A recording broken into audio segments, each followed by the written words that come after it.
नमस्कार साथियों, class again सबकी कक्षा में आप सभी का स्वागत है। साथियों, आज के इस वीडियो में हम लोग चर्चा कर रहे हैं द फॉल ऑफ सीरिया, यानी कि सीरिया जो कि एक देश हुआ करता था वो अब टूटने वाला है। जी हाँ साथियों, आज के इस वीडियो में इसी के ऊपर हम लोग चर्चा करने वाले हैं। सीरिया के राष्ट्रपति बशर अल असद देश छोड़कर भाग चुके हैं। रिपोर्ट्स के मुताबिक सेना ने असद के देश छोड़ने की पुष्टि करते हुए कहा है कि राष्ट्रपति की सत्ता खत्म हो चुकी है। सीरिया में पिछले 11 दिनों से विद्रोही गुटों और सेना के बीच कब्जे के लिए लड़ाई चल रही थी। इस बीच विद्रोही लड़ाके रविवार सुबह तक राजधानी दमिश्कस में घुस गए थे। असद के देश छोड़ने के बाद सीरियाई प्रधानमंत्री ने विद्रोहियों को सत्ता सौंपने का प्रस्ताव दिया है। प्रधानमंत्री मोहम्मद गाजी अल जलाली ने एक रिकॉर्डिंग में कहा है कि वो देश में ही रहेंगे और जिसे भी सीरिया के लोग चुनेंगे उसके साथ मिलकर काम करेंगे। रिपोर्ट्स के मुताबिक पिछले एक हफ्ते में विद्रोहियों ने सीरिया के 4 बड़े शहर पर कब्जा कर लिया था। इनमें अलेप्पो, हमा, होम्स और दारा शामिल हैं। विद्रोही लड़ाके राजधानी दमिश्क में दारा शहर की तरफ से घुसे हैं, जिस पर उन्होंने 6 दिसंबर को कब्जा किया था। दारा वही शहर है जहां से 2011 में राष्ट्रपति बशर अल असद के खिलाफ विद्रोह की शुरुआत हुई थी और पूरे देश में जंग छिड़ गई थी। दारा से राजधानी दमिश्क की दूरी करीब 100 किलोमीटर है। यहाँ स्थानीय विद्रोहियों ने कब्जा किया हुआ है। वहीं अलेप्पो, हमा और होम्स इस्लामी चरमपंथी ग्रुप हयात तहरीर अल शाम की गिरफ्त में है। संघर्ष की वजह से अब तक 3.7 लाख लोगों की 3.5 लाख लोगों को विस्थापित होना पड़ा है। हालांकि लोग असद सरकार के गिरने की खुशी मना रहे हैं। लोगों के सेना के टैंकों पर चढ़कर सेलिब्रेट करने के वीडियो भी मीडिया में वायरल हो रहे हैं। सीरिया में 27 नवंबर को सेना और सीरियाई विद्रोही गुट हयात तहरीर अल शाम के बीच 2020 की सीज फायर के बाद फिर संघर्ष शुरू हुआ था। इसके बाद 1 दिसंबर को विद्रोहियों ने सीरिया के दूसरे सबसे बड़े शहर अलेप्पो पर कब्जा कर लिया। इसे राष्ट्रपति बशर अल असद ने सीरिया की जंग के दौरान 4 साल की लड़ाई के बाद जीता था। अलेप्पो जीतने के बाद विद्रोही गुटों ने एक और बड़े शहर हमा और फिर दक्षिणी शहर दारा पर कब्जा कर लिया। इसके बाद राजधानी दमिश्क को 2 दिशाओं से घेर लिया। दारा और राजधानी दमिश्क के बीच सिर्फ 90 किलोमीटर की दूरी है। इस तरह असद ने सिर्फ 11 दिनों के भीतर अपनी सत्ता गंवा दी और सीरिया पर असद परिवार के 50 साल का शासन खत्म हो गया। खबर ये भी आ रही है कि विद्रोही बशर अल असद को खोजने में जुटे हुए हैं। वे सीरियाई सेना के अधिकारियों और इंटेलिजेंस अफसरों से पूछताछ कर रहे हैं। दमिश्क पर विद्रोहियों के कब्जे के बाद से असद और उनके परिवार को लेकर कोई जानकारी नहीं है। हालांकि कुछ रिपोर्ट्स में दावा किया गया है कि वो रूस जा चुके हैं। असद के सत्ता से हटने के साथ ही सीरिया में करीब 54 साल लंबे असद परिवार के शासन का अंत हो गया। बशर के पिता हफीज अल असद 1971 में सीरिया के राष्ट्रपति बने थे और अगले 29 साल तक देश के राष्ट्रपति रहे। साल 2000 में हफीज की मौत के बाद बशर ने सीरिया की सत्ता संभाली। इसके बाद बशर सीरिया के राष्ट्रपति थे। 2011 में जब मिडिल ईस्ट में अरब क्रांति की शुरुआत हुई तब सीरिया में भी असद के खिलाफ विद्रोह शुरू हुआ था, जिन्हें बेरहमी से कुचल दिया गया। इसके बाद वहां गृह युद्ध की शुरुआत हो गई। अब बशर के देश छोड़ने के बाद विद्रोहियों ने वीडियो जारी कर कहा है कि देश में असद परिवार के काले युग का अंत हो गया है। वे लोग देश में नए युग की शुरुआत करने की घोषणा करते हुए देखे जा रहे हैं। इस पर अमेरिकी राष्ट्रपति जो बाइडेन ने सीरिया के हालत पर कहा है कि वो उन पर नजर बनाए हुए हैं। इनकी जानकारी रविवार को अमेरिकी नेशनल सिक्योरिटी काउंसिल के प्रवक्ता ने दी थी। विद्रोहियों ने टेलीग्राम पर पोस्ट करते हुए गृह युद्ध की वजह से पिछले 13 सालों में सीरिया छोड़कर गए नागरिकों के वापस देश लौटने की भी अपील करते हुए देखे जा रहे हैं। सीरिया में हो रही अस्थिरता के लिए अमेरिका के नवनिर्वाचित राष्ट्रपति डोनाल्ड ट्रंप ने पूर्व राष्ट्रपति बराक ओबामा की नीतियों को जिम्मेदार ठहराया है। साथ ही उन्होंने इसके पीछे रूस को भी जिम्मेदार बताया है। ट्रंप ने कहा कि ये हमारी लड़ाई नहीं है, अमेरिका को इस संघर्ष में शामिल नहीं होना चाहिए, सीरिया अमेरिका का दोस्त नहीं है। तो इस तरह की स्टेटमेंट दी गई है नवनिर्वाचित राष्ट्रपति डोनाल्ड ट्रंप के द्वारा। भारत के सरकार ने भी सीरिया के हालात को देखते हुए भारतीय विदेश मंत्रालय ने कल ही ट्रैवल एडवाइजरी जारी करी थी। भारतीय नागरिकों से तत्काल सीरिया छोड़ने के लिए कहा गया है। साथ ही भारतीयों से सीरिया जाने से भी मना किया गया है। विदेश मंत्रालय ने कहा है कि सीरिया में रह रहे भारतीय दमिश्क में स्थित भारतीय दूतावास के संपर्क में रहे। अब हम लोग समझते हैं कि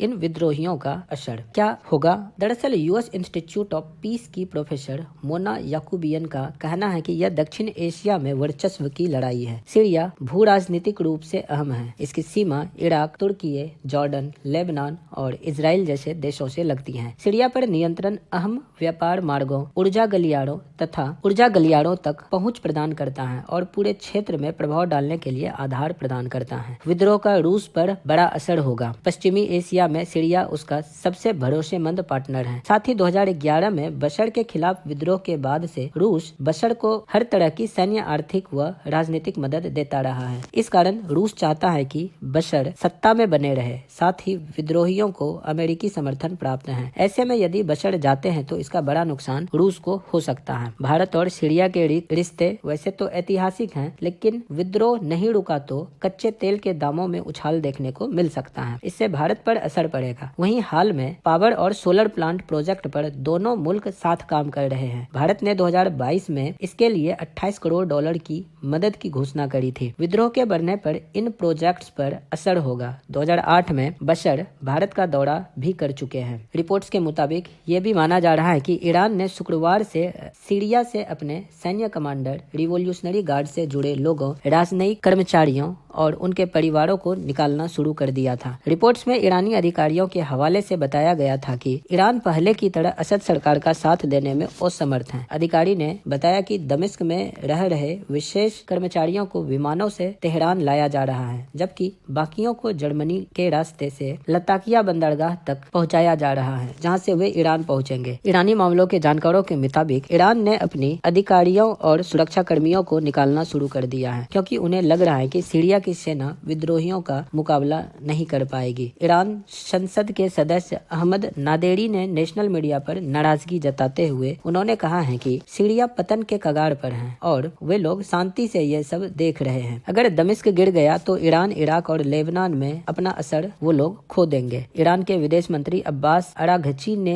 इस हफ्ते दमिश्क की यात्रा भी करी थी। इस दौरान उन्होंने सीरिया की सुरक्षा करने का भी वचन दिया था। हालांकि शुक्रवार को उन्होंने बगदाद में इससे अलग बयान दिया। उन्होंने कहा था कि वो लोग अभी भविष्य नहीं बता सकते हैं, अल्लाह की जो इच्छा होगी वही होगा। इस तरह से हम लोग देख पा रहे हैं कि ईरान का जो कंट्रोल थोड़ा बहुत सीरिया पर था वो भी अब खत्म होता हुआ नजर आ रहा है। रूस के राष्ट्रपति व्लादिमीर पुतिन ने असद को सैन्य और राजनीतिक समर्थन दिया था, लेकिन इस बार के संकट में रूस का असद को बचाने का कोई इरादा नहीं है। शुरुआत में रूसी वायुसेना ने अलेप्पो में विद्रोहियों के खिलाफ लड़ाई लड़ी थी, लेकिन ये मदद कम होती जा रही है। इस बीच दमिश्क में रूसी दूतावास ने अपने नागरिकों को देश छोड़ने की सलाह दी है। रिपोर्ट्स के मुताबिक क्रेमलिन के हवाले से बताया गया है कि रूस के पास सीरियाई संकट का हल नहीं है। सीरियाई राष्ट्रपति असद विद्रोह को दबाने के लिए कई सालों से रूस और ईरान पर निर्भर रहे हैं, लेकिन अब स्थिति बदल चुकी है। रूस और ईरान दोनों ही अपनी अपनी समस्याओं में उलझे हुए हैं। जानकारों का कहना है कि पहली बार असद अकेले पड़ चुके हैं। रूस ने अब राष्ट्रपति असद की परवाह करना छोड़ दिया है। दरअसल रूस भी अभी यूक्रेन के साथ युद्ध में उलझा हुआ है, जिस वजह से शायद उनके लिए संभव नहीं होगा कि वो